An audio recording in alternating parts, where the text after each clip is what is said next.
Hello everyone. Today I'd like to share with you the process flow of the PMBOK Guide 5th edition. I did this a couple of years ago with the 4th edition. So my idea today it's to go through the 5th edition of the PMBOK Guide.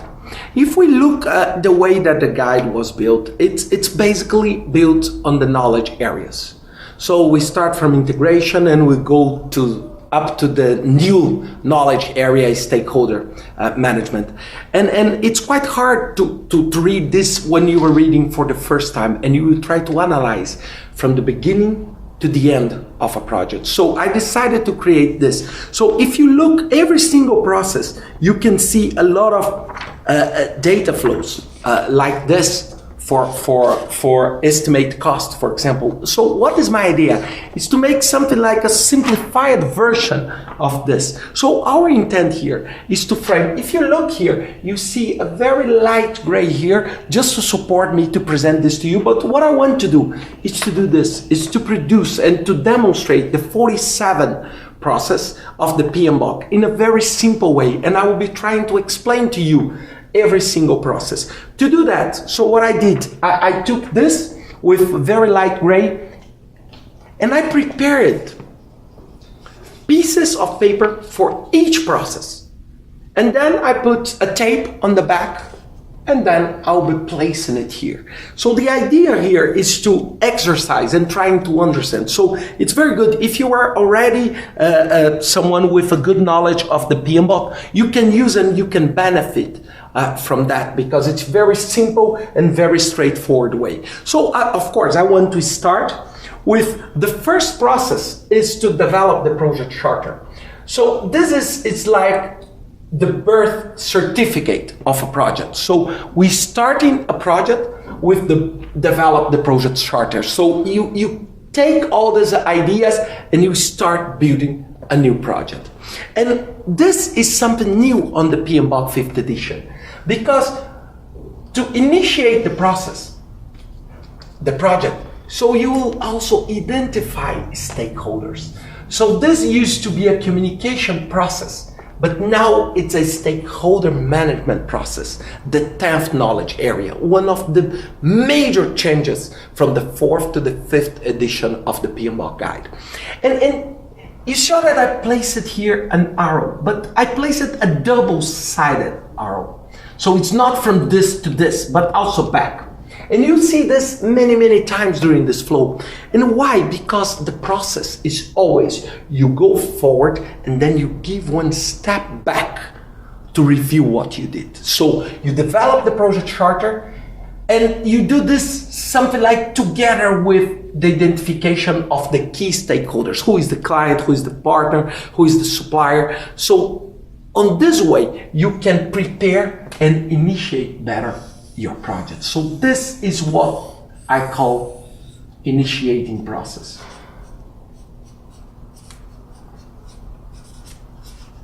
As soon as I finish this, I need to start planning my project. So this is exactly what I want to do, but I need to decide and discuss how I want to do this. And this will drive us to the planning process. The planning. So now what I want to do, I want to plan this project. And to plan this project, I will be starting, and you'll see this many times here, I'll be starting developing the project management plan. And the integration is a very critical process, because the integration is something like the glue that put together all the other areas.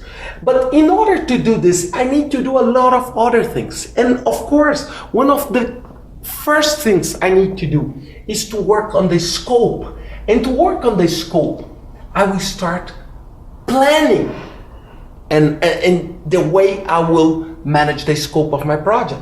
So, and you'll see this many times. So this is like how the game is played. So it's very important that you understand this. For example, it's like when you were playing football, playing soccer. We need to explain what is a penalty, what is a goal. So we need to understand that we have 11 players. So it's very important, and we need to do this before the game starts. So this is exactly what I'll be doing, and you'll see this many, many times here. So I'm planning, okay, how I will frame the scope. And just after that, I will start collecting the requirements. Also, something new on this PMBOK, I need to understand, okay, which are the requirements for my project? Which are the requirements I need to do? Just after collecting the requirements, I need to define the scope. So I need to frame what is in and what is out of my project. This is the wall of your project. So based on this, that you will be creating and developing your scope statement. And after that, you will be turning all this set in the WBS chart. You will create the WBS. And the WBS for me is by far one of the most important things that you can do in the planning process. And look, all the arrows going from both sides. Why? Because maybe when I'm creating the WBS, I need to insert something on the scope statement. Maybe I need to collect some sets of new requirements. So it's not a one-way only, it's a two-way. And then this will be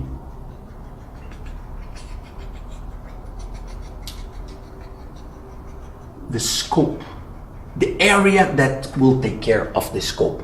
And of course, this will be connected to the integration. Look what is important. All the areas will be connected to this process, this central process. Because of this, that I try to do this on the center. After that, I need to start thinking about planning. I started here, plan scope management. So what I'll be doing here? Plan schedule management. I will create the rules that I will be using to develop the schedule. So look how it's easy if you want to memorize. And this will drive me to a set of projects, the process that I'll be placing now. Then I'll be defining activities. I will be creating the sequence of my activities. I will be estimating the resources I need. I will be estimating the durations and developing the schedule.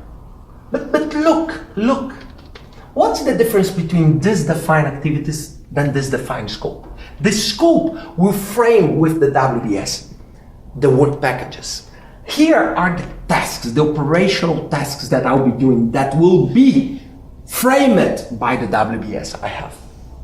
And look, this will sound strange, but you do this first, second, third, fourth, and fifth.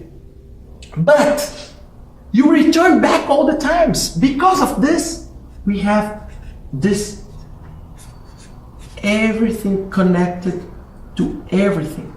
Everything connected to everything. Look. Why this? Because maybe when I'm developing the schedule, what happens? I need to return here and create a new activity. Maybe when I'm estimating the resource I need to frame that this link is very clear because time and resources are very much related. So look, it seems like a lot of arrows, but everything of this, I do this on this sequence, but always refining and doing something like a fine-tuning of the process. This is the time. So the process I'll be doing, basically the 6th process I'm doing here in time. And of course I need to connect this to the integration. After this, I did scope and time. I need to frame the cost. And of course, I will start in the cost, plan cost management. So look what is interesting. Take the first word, plan, and the last, management. And then just change scope, schedule, cost. After that, I create the rules that I will manage the cost of my project. So what I do? I will estimate the costs. And then when I estimate the cost, I will usually, the scope, I'll be using the activities, the resources I need to do that. And after that, I will create the budget. And of course, all of this completely connected. Completely connected. And this will frame the cost of my project. Connected to the integration. After that, I need plan scope management, plan schedule management, plan cost management. What will be for quality? Plan quality management. This, I will say, what is quality for me? What kind of expectations I want to fulfill on this project? What is the purpose of my project? This will be extremely related to the scope I'm creating to the project. After taking care of the quality, I need to take care of the human resource. Again, remove the word quality, put the word human resource. Plan human resource management. Here I will say, who will be doing? I'll be taking here, look, these resources. One special kind of resource is the human resource. So how will you manage the people in your project? If the people leave, if you want to hire new people, how you can handle this?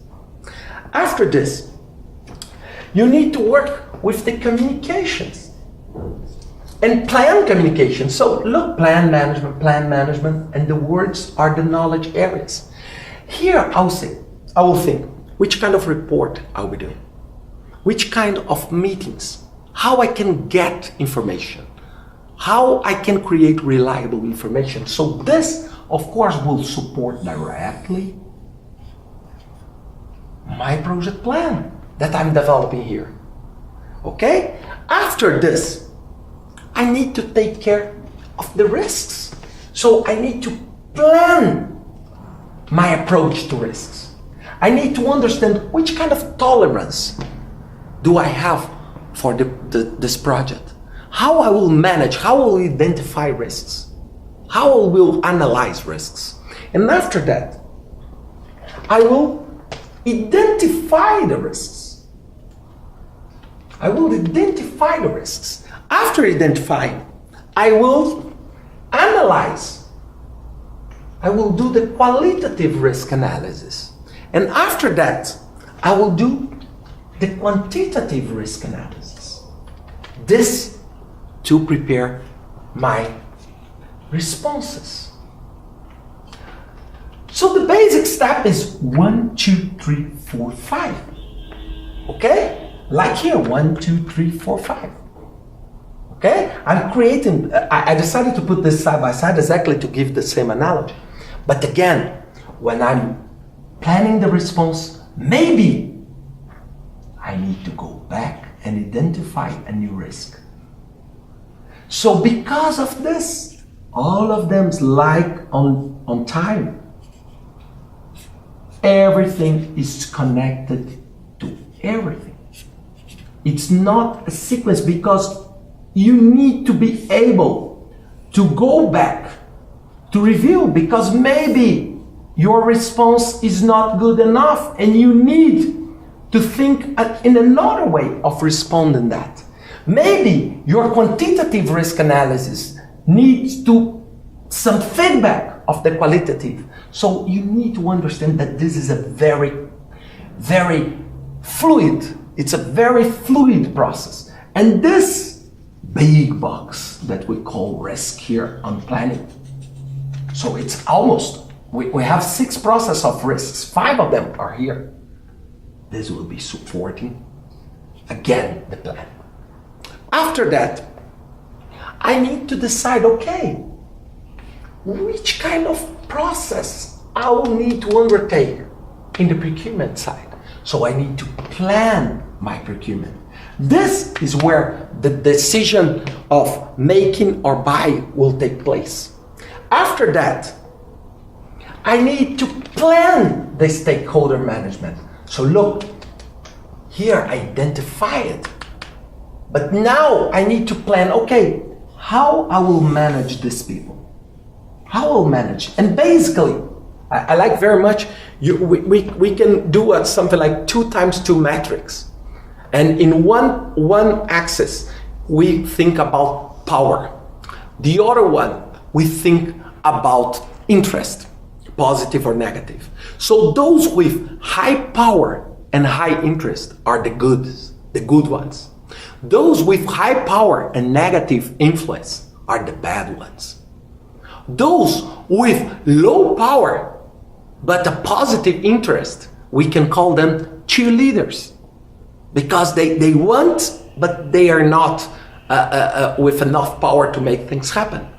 And the other ones, the negative influence with low power, are what we call the time eaters, because they take our time, they request a lot of stuff, so we need to manage them properly to avoid that they consume our time preparing information for them.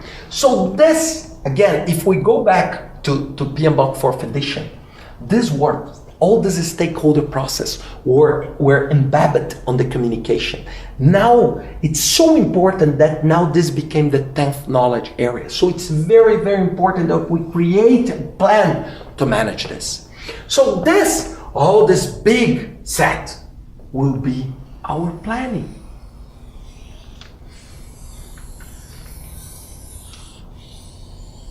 So this is how we plan our project. So we initiate and we plan. So let's count. 1, 2, 3, 4, 5, 6, 7, 8, 9, 10, 11, 12, 13, 14, 15, 16, 17, 18, 19, 20, 21, 22, 23, 24. On 47 processes, 24 are in planning. Almost 50%. This is a clear indication that planning is critically important on the process. So as soon as we finish this, it's time to execute. And then we'll be starting playing here on the top, the executing process. And of course, as I mentioned here and started here, we'll be starting by the integration, direct and manage the project work. Execution. What is the role of the project manager? Is exactly direct and manage the project work.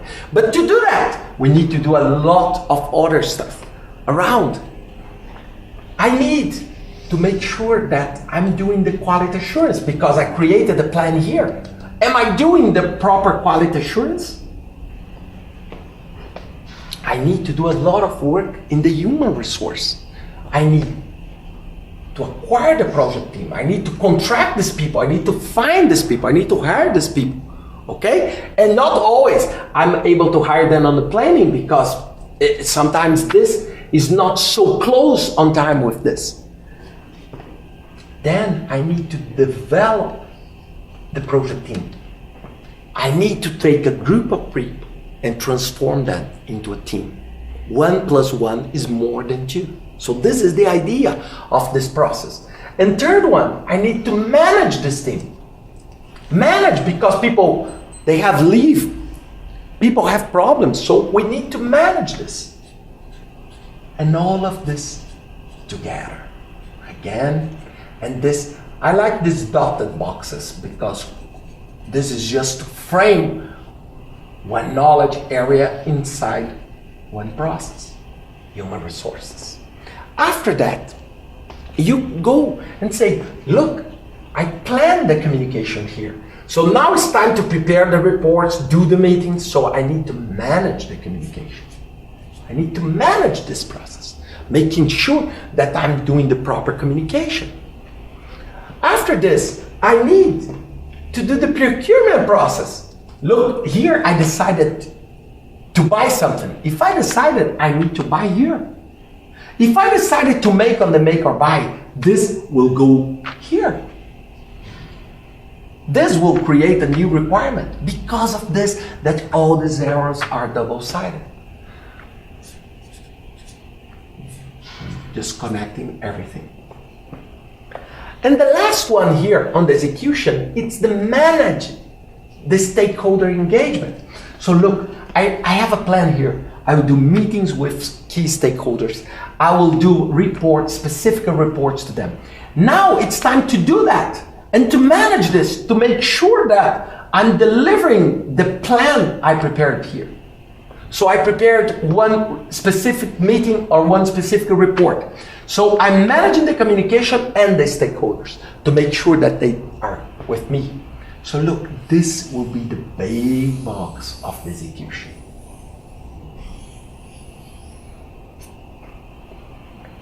After that, this execution can move us back to planning, and also will drive us to the monitoring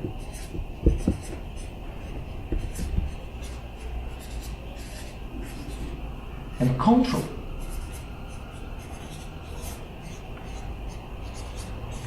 And now, look, the cars on the road and the progress, the work is being done here, but I need to manage the work.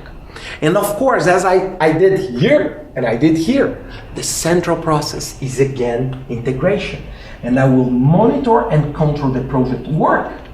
And together with this, I will do the integrated change control. And then what's the difference between these two processes? This, the monitor, is a continuous process. The integrated change control, it's a decision-making process. The best way to explain you that is through an example. Imagine a patient in the intensive care. You monitor this patient 24/7, right? You check the blood pressure, you check the temperature all the time. And if something happens, you need to take action immediately. But 2-3 times a day, the doctor and the doctors, they meet to see, is the patient improving or not improving? So this is the difference between this. This is, how is the project? Then we can do a meeting, weekly meeting to decide. But this is something that I'm doing every day, every time, every single package I have here. I need to understand them and I need to monitor them. And over time, once a week, I need to check this. So it's very, very important. But to do that, I need to do other stuff. And I will be doing this. First, I will validate and control the scope. Because right now, I created a wall here. I need to understand, is the wall still valid? Can I control? Is someone destroying this wall? So I need to validate, making sure that I'm not becoming a victim of scope creep, for example.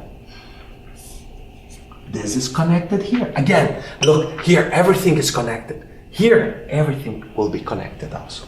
After this, I need also to control the schedule. To make sure that all this I created here are okay. I'm able to control them. Now look how it's nice and easy. Because of this, the PMBOK is so fascinating because it's a clear standard. Control scope, control schedule, control cost. Right? Now I'm looking to the costs. I need to control. And if this is a scope, if this is a schedule, if this is a cost, this is a quality. So look how it's clear. Here I'm planning. Here I'm controlling. Except this process, everything is control. So I planned the quality here. I'm doing the assurance here. Here I'm controlling. Is everything okay? Do I need to adjust? Do I need to change something in the quality? And after that, I need to control my communications. And what is control communications? So this, I like it very much because in the past it's used to be related to prepare reports. But control communication is that, is this communication effective? Maybe, look, maybe one stakeholder is not happy with the communication I'm providing. Then I need to control and create a new kind of report. I need also to control the risks because the risks change with time. They can increase, they can decrease. So of course all the process I created here, I need to control them. I need also to control my procurement process. Of course, here I'm doing the procurement, but is the supply good? Is he or she delivering the product I want? And finally, I need to do what? If I'm taking here the knowledge areas, I need to control the stakeholder engagement. Why? Because let's suppose that here, okay, here, I'm thinking about a strong ally I identified here in one strategy, and maybe this ally becomes an enemy during the project. So I need to understand this, and for sure I need to do this through integrated change control. And probably what I need to do, I need to go back on all this process, going back to what? To planning. I need to replan everything. I need to probably, because of this, I have a change here that will redefine a scope, because if I add one thing in my project here, then I will identify a new set of stakeholders that could change everything, that could support, that could be a very, very strong support. And also this will go back to the executing. So when I do all of this and I'm happy and I'm finishing the project, then I move to the closing process. So now I'm coming to an end. And the closing process, it's basically two here, initiating, and two closing. First, close the project or the phase. Because maybe this is not the full project, maybe it's only one phase. Let's suppose that you are doing rolling wave planning. And also you need to do the last, you need to close procurement. And why the PMBOK decided just to give a highlight to the procurement process? Because a lot of legal requirements is around this. But all the other areas, you close you demobilize people, you do the final reports, everything on this. And then you close your contracts, and this will finish the 47 process. And this is exactly this. It's exactly this. So this is the way, of course, please, this will never, ever replace the PMBOK. Will never, ever. Okay? If you are a member of PMI, you can download this for free. Log in on PMI website. Not only this, but all other standards. But this is at least something like the first step. Because when you look to this and you become scary, then think it's just this. And of course, there is a deep discussion on every single box of this. But this is the frame from the start to the end of a project in a very, very simple way. If you want, you can do this also. Because I'm providing to you this paper. You can download this with the light gray. I'm providing also to you another PDF where you can print this and cut. So what you need? You need this paper. You need the scissor to cut. You need a tape and just desire to do that. So I hope you enjoy this. I hope you could learn a little bit and enjoy practicing this, because this makes a huge difference in the projects we'll do in our companies. Thank you very much.